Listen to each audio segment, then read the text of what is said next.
Esta es otra jornada del programa Formatos Híbridos, organizado por Atlas Productora y por la Corporación Chilena del Video, parte del concurso Fandowney del año 2022.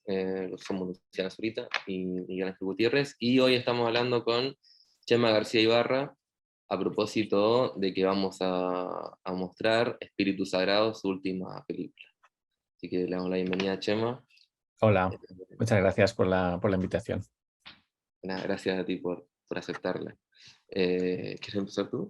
Sí, bueno, empecemos con, bueno, vimos tus dos cortos y el largo Uranes también, además de Tu Sagrado, la película en cuestión, y nos llamaba la atención como esta línea de ciencia ficción que sigue, y que un poco como que culmina ahora más en grande con Espíritu Sagrado, como queríamos saber de dónde surge, de dónde nace esta idea. Respecto a los extraterrestres, robots, espacio, como si nos pudieras contar un poquito sobre eso.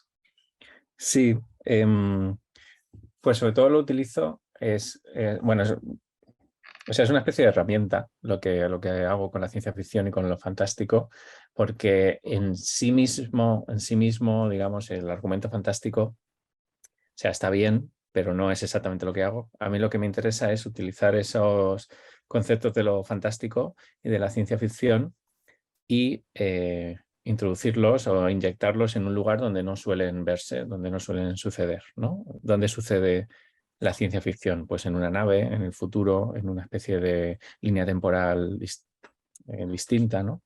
Lo que hago es ver qué pasa si introduzco esos conceptos pues, en un barrio de una ciudad, un barrio obrero de una ciudad normal española, ¿no? En una casa normal de una señora mayor, pues eso, en mitad de en una habitación donde hay una señora viendo la tele con una manta tapándose las rodillas, ¿no? ¿Cómo puede haber ahí ciencia ficción? ¿Cómo puede haber ahí algo fantástico? Pues todas mis películas son una especie de respuesta, ¿no? A esa pregunta de cómo puedo meter lo fantástico aquí. O sea que, bueno, en realidad es eso, ¿no? No es, o sea, me interesa mucho la ciencia ficción, la conozco mucho, he leído muchos libros, he visto muchas películas, la he disfrutado mucho, sobre todo en los años de la adolescencia y eso, que era prácticamente lo único que me interesaba en esos años. Pero no, o sea, yo no pienso las películas para que sucedan en una nave espacial o en el futuro, ¿no? Sino que lo que hago es usar esos conceptos de la ciencia ficción para meterlos aquí pues, meterlos en un contexto donde no se los ha visto mucho, y simplemente eso es una especie de ejercicio mental que puede generar una película. Claro, nosotros conversábamos y hay como una especie de ciencia ficción plebeya, como totalmente alejada de los aspavientos de la ciencia ficción, Sí. y claro, no hay, o sea, hay un par de naves espaciales que pasan así como, pero que no son naves espaciales, sino que son como papel, ¿no? O el robot de Nebulosa 5 que aparece eh, como casi un traje de Halloween, ¿no? Como una Sí, cosa medio... sí, eh, sí, todo como muy casero, todo como sí, muy... Eso, como... como O una sea, ciencia no me ficción gusta como utilizar la flash. palabra cutre, ¿no? Pero se Sí. entiende, ¿no? Como un poco a lo cutre. Lo que pasa es que no es exactamente ese el concepto, pero bueno, se puede entender, ¿no? Con lo de un poco cutre, ¿no? Claro. No, eso está genial, como se produce este extrañamiento a partir de, no sé, el misterio, esta nuca por la que va a hablar la Virgen, como extrañamientos cotidianos así que funciona muy bien. Eh, y en Espíritu Sagrado parece que pero hay como otra escala de producción, pareciera, ¿no? Pareciera que hay más disponibilidad de presupuesto, el trabajo de arte de Leonor es mucho más producido, ¿no? Es mucho más grande. Y también hay efectos especiales, ¿no? Como esto de las antenas, al final, uno de los rayos, y qué sé yo. Eh, ¿Cómo ha sido eso? ¿Cómo ha sido mantener esta estética, ¿no? Como cotidiana, al mismo tiempo que ir subiendo en cuanto a escala de producción o en cuanto a presupuesto? Mm. Bueno, yo tenía la suerte de que siempre que he hecho una película, la he hecho con el dinero que ha necesitado esa película. Entonces, pues el ataque a los robots del Nebulosa 5 era una cosa muy sencilla, o sea, no necesitaba más de lo que necesitó. O Misterio también era una cosa muy sencilla, que no necesitaba más de lo que necesitó. Y también, bueno, cuando se dio, teníamos que hacer esta película que se me había ocurrido, que se llama Espíritu Sagrado, que era más larga, que ya necesitaba, pues eso, más medios para poder hacerse, pero simplemente porque la diferencia es una cuestión logística. En un corto yo lo ruedo en 3 días, esto lo tenía que rodar en 30, pero el equipo era muy parecido y realmente los medios también, ¿eh? Solo que en lugar de medios para 3 días eran medios para 30, ¿no? Bueno, a mí me gusta rodar en formato 16 milímetros, en celuloide, que eso también era también algo a tener en cuenta de cara a la producción, pero, pero bueno, o sea, no hay actores conocidos, de hecho no hay actores, no son actores, ¿no? Que en eso se va siempre mucho dinero. No se construye nada, también me gustan las localizaciones que sean como de verdad, ¿no? Lugares que de verdad existen. Entonces, tampoco es que fuera una cosa así como desorbitada en cuanto a presupuesto. Y luego también como yo ruedo en estos lugares como como que muy reconocibles, ¿no? Como muy de barrio, también si ruedas ahí, por mucho que cueste la película, siempre tienes apariencia de que no ha costado demasiado, ¿no? Porque lo que ves es como muy cercano, como muy reconocible, ¿no? Que eso también es una cosa que me interesa, ¿no? Eh, tener un buen presupuesto y hacer muchos esfuerzos para que no se note nada en absoluto. O sea, que no se note que hemos tenido el presupuesto este, ¿no? Que haya una especie también como en la película de atmósfera extraña cuando lo estás viendo, que tú no sabes si si esta película ha costado 100 euros o 100 millones de euros. O sea, que haya una especie como o sea, claramente este plano que estoy viendo no ha costado mucho, pero el siguiente creo que sí que ha costado algo, ¿sabes? Es como que hay esa especie de misterio en cuanto a cuánto ha podido costar la película, es algo que también me interesa mucho. Pero vamos, que la principal diferencia es una cosa logística de lo que implica en lugar de rodar 3 días, rodar 30. El resto nos hemos esforzado mucho para que no cambiara. Es el mismo equipo, Leonor en el arte, John de Sosa en la fotografía. Eso no ha cambiado en absoluto. Y luego, bueno, sin actores profesionales, rodar en un bar que es el bar que tengo aquí cerca, casas de gente conocida, en fin, intentar eso, mantener esa especie como de espíritu como muy casero. Ujú. Y pensando, o sea, llevando como para hablar más sobre el sistema de actores que utilizas, como la improvisación, la dirección, cómo es la gente que participa en la película, ¿es de Elche o qué?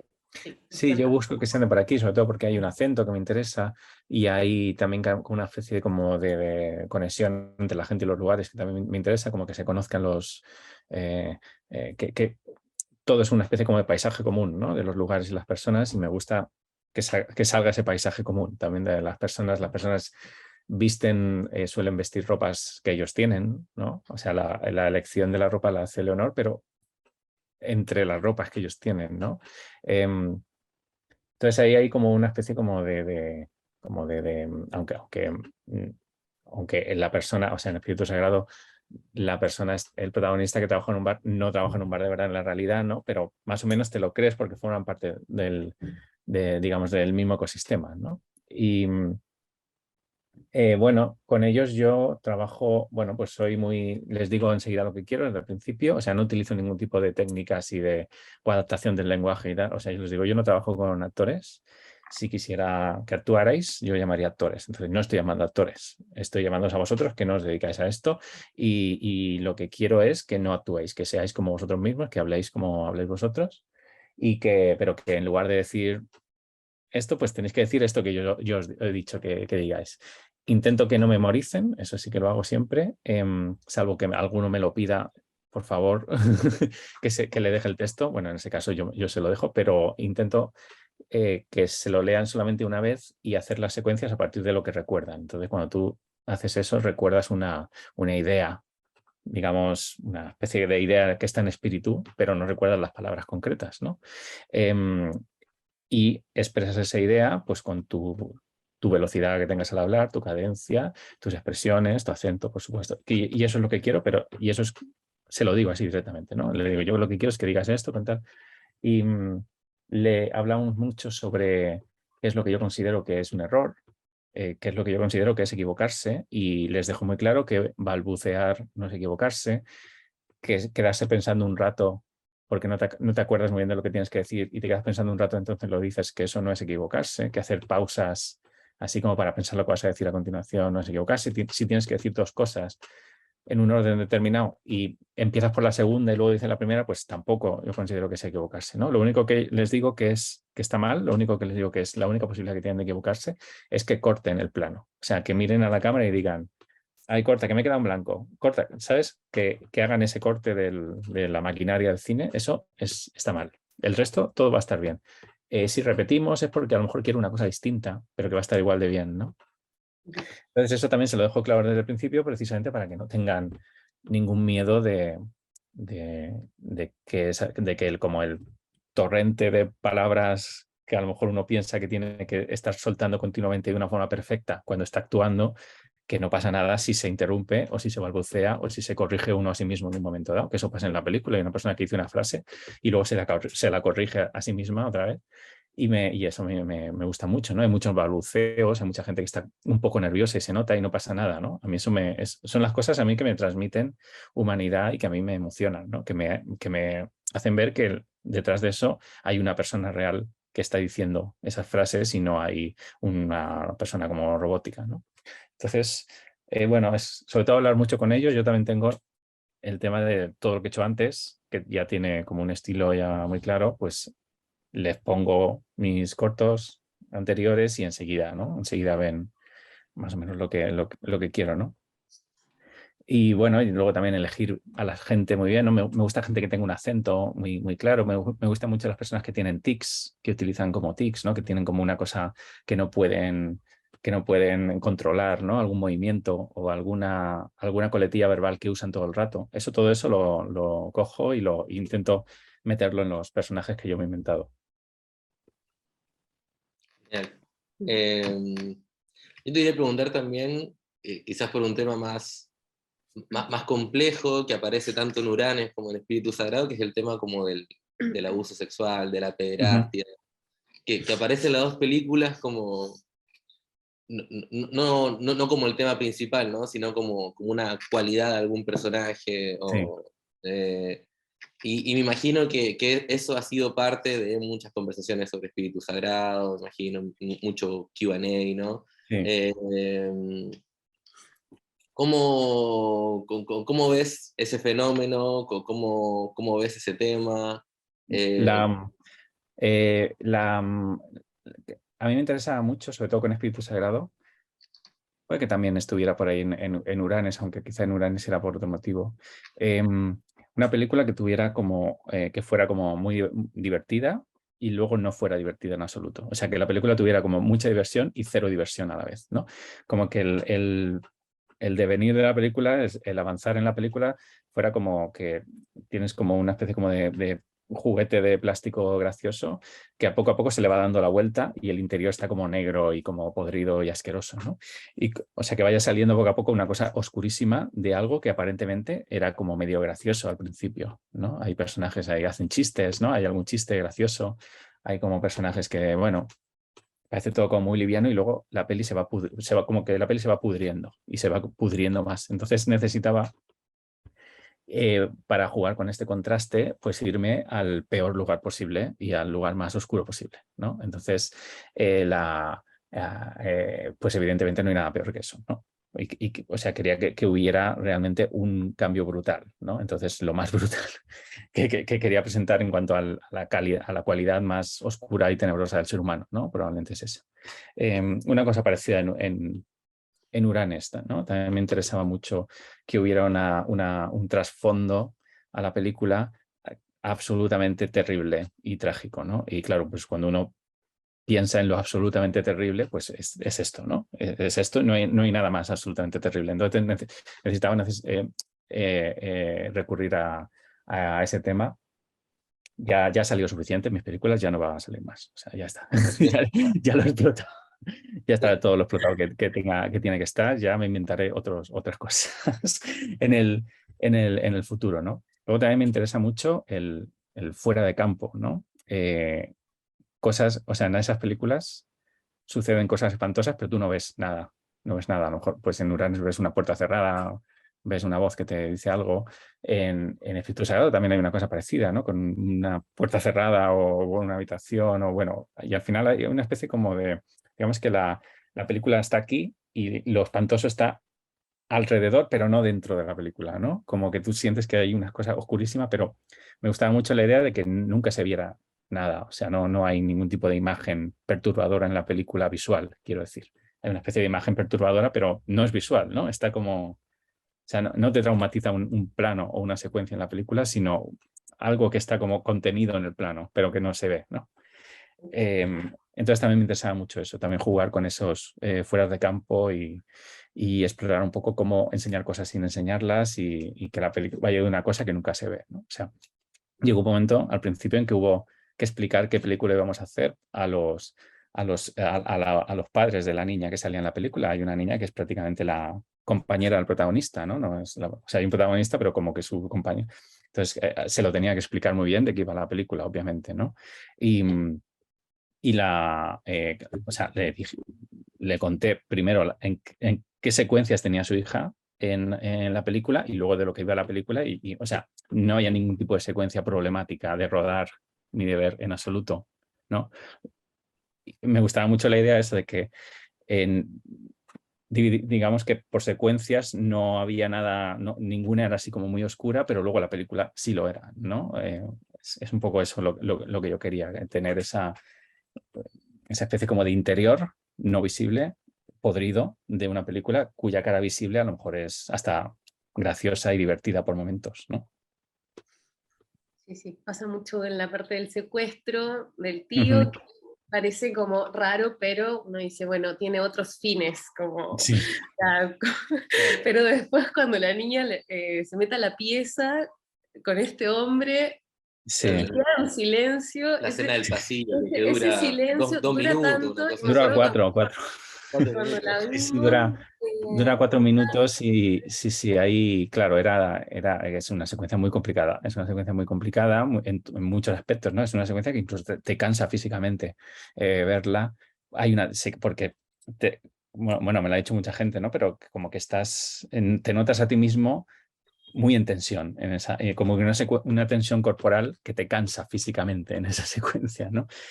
Me interesaba también mucho que hubiera ese momento que hubiera una televisión encendida que estuviera emitiendo cualquier estupidez que emite una televisión cuando la dejas encendida a su ritmo, ¿no? Sin elegir un canal, ¿no? Y hay como un programa de televisión absurdo que nos inventamos, que nunca se ve, pero se escucha, ¿no? Donde hablan de emprender en los negocios usando sabiduría ancestral, ¿no? O sea, que es como gracioso. Entonces me gustaba mucho como esos momentos de tensión, esa secuencia espantosa. Hay un audio que es una chorrada, una estupidez, que es que te puedes reír si te dejas. Entonces me gusta mucho cómo conviven Incómodo, esas claro. sensaciones de estar pasando lo fatal y a la vez estar escuchando una cosa que dices, pero qué estupidez es esta que están diciendo de sabiduría ancestral para formar empresas, ¿no? Pues es que esos contrastes son los que más me interesan, ¿no? Cuando conviven casi a la vez sensaciones que son opuestas, ¿no? Como estás pasándolo mal y algo te está intentando hacer reír a la vez y tú te puedes dejar vencer y a lo mejor reírte, pues te estás riendo a la vez que lo estás pasando mal. Bueno, eso es lo que me vuelve loco, de intentar conseguir esa combinación de sensaciones que no tienen nada que ver entre ellas, ¿no? y al principio siento que esa escena igual deja una duda, Mm. porque uno piensa que el chico, no sé, como que este hombre le va a decir algo sobre lo extraterrestre o va a preparar a la niña. Y después uno dice como, o está usando de ella, como que queda eso de, me acuerdo que cuando la vimos con amigos la película, quedaba esta sensación como Sí, de, como que había gente que no pensaba eso y gente que sí, entonces sí, era sí, como eso me ha generar pasado esta también. duda, también está bueno. ¿Y por qué Elche, esa Bueno, ciudad de bueno, Exio? porque es donde vivo, es la ciudad que conozco, está Bueno, esa es la principal razón, ¿no? Porque es un lugar que conozco muy bien, porque es el único lugar en el que he vivido. Em, em, Está en la costa mediterránea de España, y toda esa zona es como también como muy, muy particular, ¿no? Hay una serie de cosas que los definen y que los caracteriza que a lo mejor hace que se parezcan más a Italia o a Grecia que al norte de España, ¿no? Es una especie como de carácter mediterráneo, ¿no? Que tiene que ver con una especie de estar todo como muy soleado de una forma muy continua y a la vez como es un lugar también que es un poco siniestro a veces, ¿no? Tiene como hay como un historial de cosas muy oscuras y como medio criminales que suceden en esta zona históricamente, digamos, pero me interesa mucho que es como a la vez muy oscura, pero todo el rato está el sol, ¿no? Es como un verano todo el rato, ¿no? Muy, muy, muy luminosa. Y no sé, hay una serie de cosas que nos caracterizan que me gusta mucho explorar, ¿no? Lo esotérico está muy presente, por ejemplo, ¿no? Que eso es lo que también pasa en Italia o en Grecia y no tanto en el País Vasco o, ¿no? En el norte de España. Em, está muy presente, pero que forma parte de tu vida diaria, ¿no? De tu vida normal. Eh, Fijaos una cosa, yo para encontrar a la gente que salía en la película, bueno, hicimos un casting que yo les hacía una serie de preguntas, ¿no? A las personas que se apuntaron, ¿no? Y una de las preguntas que les hacían era, ¿has tenido alguna relación con algo paranormal alguna vez? Y todo el mundo decía, se quedaba un rato pensando y decía, pues no, no, no, creo que no. Y como dos preguntas después, yo les preguntaba, ¿has ido alguna vez a alguna persona de estas que lee el futuro, la clarividencia, ¿no? Que hace como sortilegios para quitar el mal de ojo y cosas así? Y todo el mundo era, sí, sí, claro, claro, sí, sí, sí, sí que he ido. O sea, no se considera, ¿sabéis? Claro, No se considera, está tan metido en la cultura que eso no se considera paranormal. Paranormal son otras cosas, pero no, claro. no eso, no eso, ¿no? Entonces es un espíritu que me interesa muchísimo, cómo se ha naturalizado lo sobrenatural, de una forma, pero que está en el ADN, que está en el ADN completamente. O sea, tú te ves gente joven que acaba de ser madre y va con el carrito de bebé y en el carrito hay como una cinta atada. Esa cinta es para evitar el mal de ojo al niño. Y ya es una costumbre, o sea, ya se ha adoptado como costumbre una cosa que es como para evitar para que le echen un hechizo. Estamos hablando de que hay gente que está evitando que a tu niño le echen un hechizo. Ujú, Eso, ujú. claro, así verbalizado, parece extraño, pero es que, es que sucede y forma parte ya, es una cosa ya cultural, ¿no? Entonces es lo que más me interesa explorar. Y aquí, claro, esa naturalización de lo sobrenatural está, vamos, está en el ambiente, está en todas partes y por eso me interesa muchísimo eso. Genial. Chema, Mm. y para ir cerrando, nos gustaría saber en qué estás trabajando, qué estás pensando, sigue la línea de esta ciencia ficción elchiana, eh, Sí, o, puede bueno, ser. Sí, estoy dándole vueltas a una cosa. Yo trabajo mucho, mira, yo tengo como ideas sueltas que no tienen que ver unas con otras, ¿no? Que funcionan como islotes de ideas. Para Espíritu Sagrado, por ejemplo, yo tenía una idea que era un grupo de personas que forman una asociación de aficionados a los ovnis y van una noche a un sitio a pasar la noche mirando al cielo, ¿no? Y luego había otra idea que a lo mejor tuve 3 años antes o 5 años después que no tenía nada que ver con esa idea, que era, ha desaparecido una niña y esa niña tiene una hermana gemela y en vez de enseñar una fotografía de una niña desaparecida, enseñan a una niña que es igual, ¿no? Porque tiene una hermana gemela. Entonces hay como muchas... la película surge de ver si esas dos ideas que se han ideado de una forma completamente independiente una de la otra, si pueden convivir en algo juntas, ¿no? Entonces, igual que esas dos, hay como 8 más. Y entonces la película es una especie como de telaraña que o sea, del ejercicio mental que hago de intentar trazar líneas para combinar esas ideas dentro de la misma película. Bueno, pues ahora estoy con eso mismo, ¿no? Con eso mismo, ¿no? Entonces me interesa mucho, que le estoy dando muchas vueltas me parece una idea muy bonita. Un grupo, una banda de black metal van a un bosque para hacerse una foto para la portada de su disco y se pierden. Bueno, pues esa es una idea. Que es una idea a la que estoy dando vueltas y que me gusta muchísimo. Y bueno, la película surgirá de tratar de combinar eso con otras cosas y quizá por el camino ese grupo de black metal desaparece y no aparece en la película, pero ahora mismo los tengo muy presentes. Estoy pensando en los miembros, quiénes son, cómo son entre ellos, cómo se llaman, leyendo mucho sobre la historia del black metal. Bueno, estoy en eso. Buenísimo. Genial. Y en Elche también. Bueno, están en un bosque, tienen que ir a un bosque. Ah, Aquí hay muchas cosas, pero aquí bosques no hay, porque esto es un desierto. Así que eso ya, pues ya tendré que hacer una investigación a ver dónde lo hacemos. buenísimo. O sea que estamos a puertas de la primera película, no de Elche. No ilicitana, no lo sabemos. Sí, sí, los de Elche se llaman ilicitanos, porque antes de llamarse Elche fue una colonia romana del Imperio Romano que se llamaba Ílice. Entonces nos llamamos ilicitanos. Ilicitanos. Y sí, la primera película no ilicitana, pues vamos a ver si algo, ya me inventaré algo para que haya algo en Elche, seguro. Buenísimo. Buenísimo, Muchas Chema. gracias por Bueno, la gracias a entrevista. vosotros. Muchas gracias.